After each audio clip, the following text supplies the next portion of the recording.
আমরা ভারতের বন্ধুত্ব চাই, প্রভুত্ব চাই না। আমরা সীমান্তে কোনো কাঁটাতারের ফেলানির লাশ দেখতে চাই না। আমরা আমাদের রক্তবিন্দু দিয়ে, শেষ রক্তবিন্দু দিয়ে আমাদের দেশের স্বাধীনতা, সার্বভৌমত্ব, শান্তি, স্থিতিশীলতা, অসাম্প্রদায়িক চেতনা, মুক্তিযুদ্ধের চেতনাকে লালন করতে চাই, বিকশিত করতে চাই। জাতীয় কবিতা পরিষদ শিক্ষার সেই আন্দোলনের, সেই গণতান্ত্রিক অভিযাত্রারই সারথি। আমরা আশা করব সমস্ত দেশের সমস্ত যারা কবি, উদীয়মান কবি, প্রতিষ্ঠিত কবি সবাই এক কাতারে এসে অন্যায়ের বিরুদ্ধে, বৈষম্যের বিরুদ্ধে, অসাম্যের বিরুদ্ধে, নিপীড়নের বিরুদ্ধে, সাম্প্রদায়িকতার বিরুদ্ধে, স্বৈরাচারের বিরুদ্ধে, প্রতিক্রিয়াশীলতার বিরুদ্ধে লড়াই করবে। তাদের লেখালেখির মাধ্যমে যতটা সম্ভব শৈল্পিকভাবে সেটাকে উপস্থাপন করবে। একটা সমস্যা কি, মানে আন্দোলন করতে গেলে সেটার মধ্যে একটা শিল্প মানও ক্ষুণ্ণ হয়।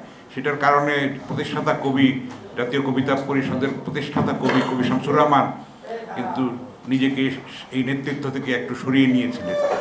আমরা জানি যে এই শিল্পের সঙ্গে কিন্তু এই আন্দোলনের একটা বিরোধ আছে। তার মধ্যেও যতটা সম্ভব আমরা শৈল্পিকভাবে আমাদের মনের অনুভূতিকে, আমাদের প্রতিবাদের ভাষাকে শিল্পায়িত করব, রূপায়িত করব। সেই চেতনাই হোক আজকে আমাদের অঙ্গীকার, এবং আমরা যেন আমাদের আধিপত্যবাদ বিরোধী, গণতন্ত্র বিরোধী সংগ্রাম আমরা জারি রাখতে পারি, সেটাই হোক আমাদের প্রত্যয় এবং প্রত্যাশা এবং অঙ্গীকার। যেটা মোহন রায়হান বিস্তারিত আপনারা শুনেছেন তার বক্তব্য থেকে। আমি কবিতা পরিষদের সামগ্রিক সাফল্য কামনা করছি।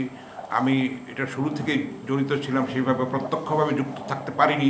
তখন আমি দৈনিক বাংলার রিপোর্টার ছিলাম, আমার পক্ষে সেটা সক্রিয়ভাবে সংযুক্ত থাকা সম্ভব ছিল না। সেই সময়ে আপনারা জানেন একটা প্রতিপক্ষ দাঁড়িয়েছিল, বঙ্গভবনে কবিতা পাঠের আসর হয়েছিল, তারপরে এশীয় কবিতা উৎসব নামে।